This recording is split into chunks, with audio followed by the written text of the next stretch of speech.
Get full episodes of The Damage Report as a podcast on iTunes and Android, and you can watch the live show every weekday on YouTube TV.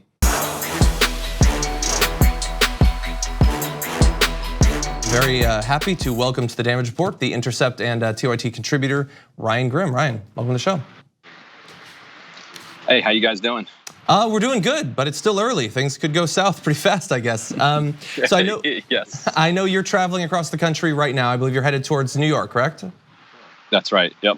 Okay, and what races are you going to be covering when you get there? So, I mean, the race I'm most interested in is Jess King, actually, in Pennsylvania on the way to New York.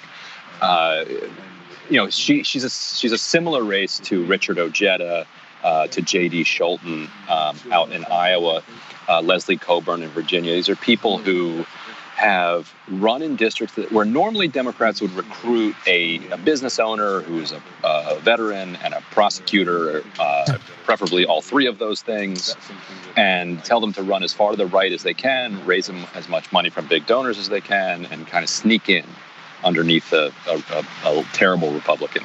Instead, they're all running on populist platforms, and Jess King is doing it in a unique way in that it's all local organizing. Like, a lot of people have gotten a lot of help from around the country, whereas hers it's really an organic kind of Amish country uprising that's going on out there, and people are telling me that the turnout is just incredible so far. So I want to talk to you. You sort of got into it with your first answer, but your most recent piece on The Intercept, where you talk about sort of the rejuvenation of a new form of the Democratic Party. Could you explain what your thesis was there? Yeah, like when Donald Trump was elected, the first that you heard from Democratic leaders was, it's too bad we lost, but when you lose, it's time to compromise, and maybe we can work with Donald Trump on an infrastructure bill, even while he builds internment camps. And the kind of grassroots of the Democratic Party said no. How about we oppose this guy up and down the board? And a lot of them had not been active in the past, and they blamed themselves in some ways for what happened, and said that we're not going to let that happen again, and have turned themselves not just into voters but into organizers. Yeah. So I want to ask you about this, because I've been thinking about this experience politically that we've been undergoing for the past couple of years, and I wonder, how do you separate out the effect, as you describe in your piece, of Donald Trump becoming president and inspiring new people to vote? How do you separate that out from the rise of Bernie Sanders and the inspiration that he provided in the 2016 election to tons of new people to get involved and get involved during the 2016 election, many of which have then gone on to run themselves in the meantime? Like, how do you separate out the effects of those two influences?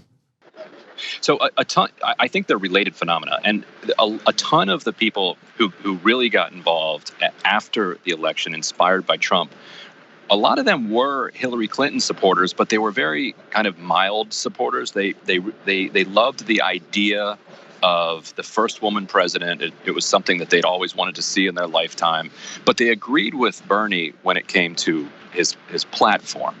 And there wasn't this animosity that you see at the top level of the Democratic Party toward him. They were fine with him. They would have voted for him for president, but they just wanted to see a woman elected president. These are not people who paid a ton of attention to politics. They weren't out door knocking. And so they have become natural allies now with the people who supported Bernie Sanders in the primary. And what that means is that basically the entire voting base of the Democratic Party is aligned behind these kind of Sanders principles, but it's only at the top that you have people who are pushing back against what Sanders believed in. So, Ryan, real quick, I want to ask you, look, has any of this broken through to the Democratic leadership? The fact that James Thompson did better than Ossoff, the fact that Kara Eastman beat Brad Ashford, the fact that Ojeda has closed a 49-point lead, has any of that broken through? Or, like, keeping it real, in Washington, is it still at a zero? Like, no, not interested, we don't believe in progressives at all? The only part that's broken through is the fundraising capacity, but the difference is that the consultants have seen that there's actually money to be made here, but the way they go about it, and you probably get these emails in your inbox, is like it looks like a debt collection notice. Beto's going to lose if you don't, send $5 and your electricity is going to be cut off. Basically separating the elderly people on their email lists from their money, the complete opposite of the way that people like Sanders worked their email lists, which was to be hopeful and inspirational and get people bought into a movement. So they're seeing that part of it. But no, within the kind of Washington political class, there's still a firm belief that things like Medicare for all just don't play well, and they don't care what the polls say. They're not going to believe their lying eyes. They're going to believe their guts and their wealthy neighbors who and their social circles, which say that no, this is not the path forward. So. It looks like it's going to be very difficult to win by persuasion. It's going to just have to be annihilation. Yeah, it looks like they're probably going to find the arc of politics over the next couple of years to be pretty surprising then. Ryan, thank you for joining us. I appreciate your contribution. Thanks for having me, guys. Thank you. Thank you very much for watching this clip from The Damage Report. If you liked it, don't forget to subscribe to this channel and ring the bell on YouTube to get notifications of our new videos. And of course, you can catch the full Damage Report live every weekday at 1 p.m. Eastern, 10 a.m. Pacific on TYT Network on YouTube TV.